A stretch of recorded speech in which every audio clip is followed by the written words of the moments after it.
할렐루야. 이 시간 성령께서 말씀을 통해서 우리에게 풍성한 은혜로 역사하실 줄 믿습니다. 여러분들이 성경을 읽으면서 이스라엘 민족사의 가장 위대한 성군이었던 다윗 왕에 대해서 여러분들이 많은 곳에서 그의 신앙의 면모를 찾아볼 수가 있습니다. 오늘 여러분과 함께 읽어드린 이 말씀은 다윗이 마지막 죽기 전에 자기 아들 왕의 뒤를 이어서 왕이 될, 다윗의 뒤를 이어서 왕이 될 솔로몬에게 준 유언과 같은 말씀이 오늘 말씀 가운데 나타나 있습니다. 오늘 읽지는 않았습니다마는 앞부분은 이스라엘 민족의 각계각층의 지도자들을 다 모아놓고 그들에게 최후의 말을 남기고 있고, 그리고 여러분과 함께 오늘 읽은 말씀 속에는 다윗이 세상을 떠나기 직전에 그의 아들 솔로몬에게 남긴 유언과 같은 말씀이 기록되어 있습니다. 여러분, 다윗은 정말 우리가 아는 대로 존경받을 만한 성군이었습니다. 그러나 그의 말년을 보면은 그에게도 사실은 많은 어려움들이 없지 않아 있었습니다. 범죄로 말미암아 겪는 어려움도 있었고요, 반역으로 말미암아서 겪는 어려움들도 있었습니다. 물론 하나님의 사랑을 지극히 많이 받았던 다윗이었고 하나님의 마음에 합당한 삶을 살았습니다마는, 그러나 그가 범죄했을 때는 하나님의 징계의 채찍도 그에게 아주 가차 없이 내려졌습니다. 이 채찍 속에서도 하나님은 그를 끝까지 버리지 않고, 또 다윗도 채찍이 임하면 임할수록 훨씬 더 그는 하나님께로 한 걸음 두 걸음 더 다가서는 그런 신앙의 아름다운 모습을 보여주고 있습니다. 여러분, 그래서 그는 말할 수 없는 험한 징계로부터 그가 벗어났을 때에 하나님 앞에 다윗은 이렇게 고백합니다.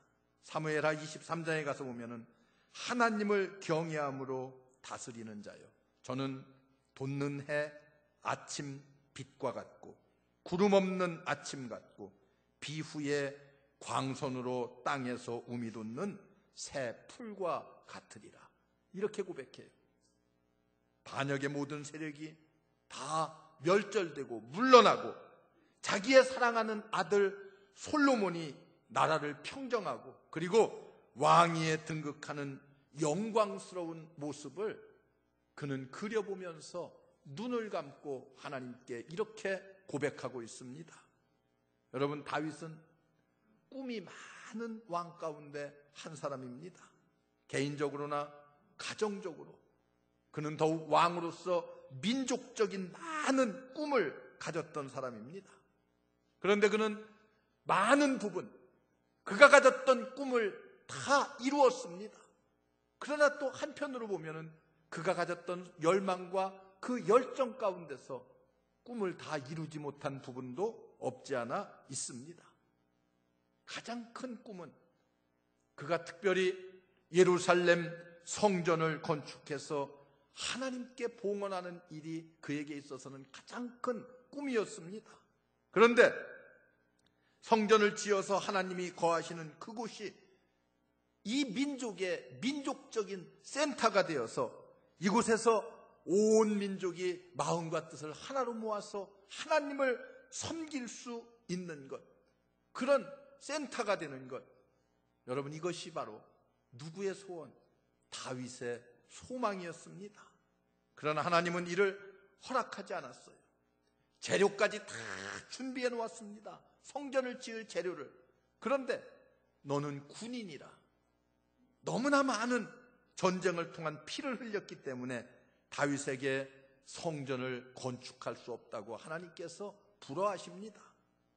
이때 다윗 무모하게 자기의 고집을 내세워서 성전을 짓지 않습니다. 겸손히 하나님의 뜻에 따라서 이 일은 내가 못한다 할지라도 내 아들 솔로몬이 이 일을 맡아서, 이 막중한 임무를 맡아서 잘 감당할 수 있게끔 준비하고, 그리고 아들에게 그 위협을 이양합니다. 여러분, 성전 건축의 막중한 과업을 아들에게 넘기면서 다윗은 이제 그 아들에게 마지막 유언의 말을 던지고 있습니다. 내 아들 솔로몬아, 오늘 9절 말씀을 보면은 내 아들 솔로몬아, 너는 내 아비의 하나님을 알라. 그리고 또 온전한 마음과 기쁜 뜻으로 그 하나님을 섬길지어다. 이렇게 말씀하고 있습니다. 다윗이 솔로몬에게 마지막 하는 부탁은 딱 두 가지예요. 여러분, 그 하나는 내 아버지가 아는 그 하나님을 너도 알기를 바란다고 하는 거예요.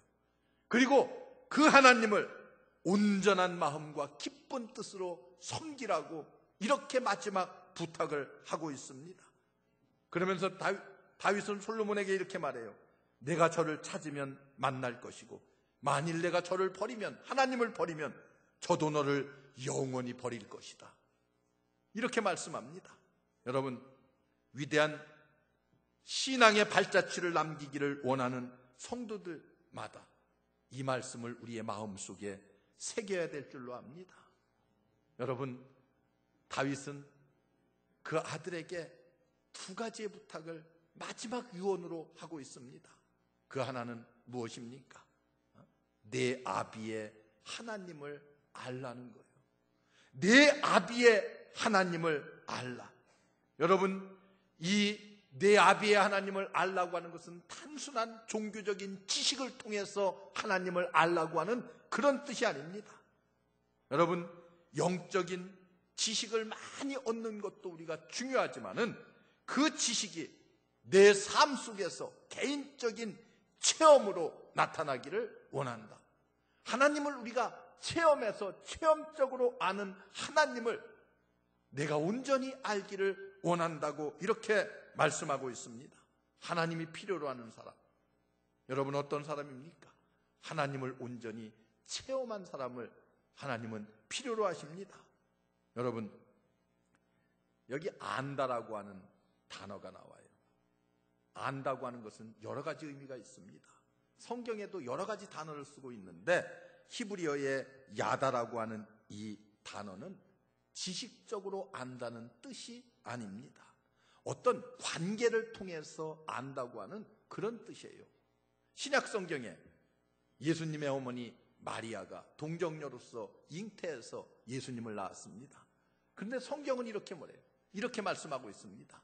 남자를 알지 못한 동정녀 마리아를 통해서 예수님이 잉태되고 탄생했다고 그래요. 여러분, 마리아가 남자가 누군지를 모르겠어요? 이거 이렇게 눈으로 봐도 이건 남자고 이건 여자인지를 대충 알잖아요. 그런데 왜 이렇게 썼을까? 남자를 경험하지 못한, 깊은 관계를 통해서 남자를 체험하지 못한 그런 처녀라는 거예요. 여러분, 안다라고 하는 것은 이렇게 깊은 관계를 통해서 느끼고 체험하는 것을 말해요. 내 아비가 아는 하나님, 내 아비가 체험한 그 하나님을 너도 그대로 체험하기를 원한다. 이것이 바로 솔로몬을 향한 아버지의 마지막 유언입니다. 여러분, 어떻습니까? 얼마나 우리가 하나님을 가까이 개인적으로 밀접하게 체험적으로 알아야 되는가 하는 것을 여러분 오늘 말씀을 통해서 우리에게 분명하게 가르쳐주고 강조해서 말씀해주고 있습니다. 여러분, 하나님과 우리의 관계도 하나님을 깊숙이 사랑하고 알게 될 때에 우리가 비로소 내가 하나님을 안다라고 말할 수 있습니다. 성경을 읽고 그저 단순한 머릿속에 있는 지식으로 아는 그런 하나님이 아닙니다. 여러분, 오늘 말씀 속에 내 아비의 하나님, 이것은 무엇을 의미하고 있습니까? 내가 평생을 통해서 알아온, 느낀 하나님, 체험한 그 하나님을 말하고 있습니다. 그래서 다윗은 그 하나님이 어떤 하나님인가? 여러분, 성경을 읽다 보면은 다윗이 체험한 하나님을 여러 가지 수없이 많은 말로 표현하고 있지만은 그것을 다 요약해 보면은 우리는 크게 세 가지로 요약할 수가 있습니다. 여러분, 그것이 어떤 것입니까? 하나는 거룩하신 하나님입니다. 다윗이 체험한 하나님은 거룩하신 하나님. 여러분, 하나님을 거룩하신 하나님, 성경은 수차에 걸쳐서 내가 거룩하니 너희도 거룩하라고 말하고, 다윗은 이 거룩하신 하나님을 느끼고 체험하면서 고백하고 있습니다. 그래서 다윗이 범죄했을 때에는 그 범죄가 용납되지 않았습니다. 왜 그래요? 거룩하신 하나님은 죄를, 그 더러운 죄악을 그대로 보고 있을 수만은 없었습니다. 왜? 거룩하기 때문에. 그래서 다윗은 철저하게 죄를 미워하시는 하나님을 경험하고 체험했습니다. 철저하게 죄를 싫어하시는 하나님을 다윗이 경험했습니다. 여러분, 다윗은 그의 생애를 통해서 그의 의식과 영혼을 그 거룩하신 하나님과 날마다 부딪히면서 살아가고 있습니다. 바꿔 얘기하면 그 하나님을 체험하면서 살아가고 있습니다.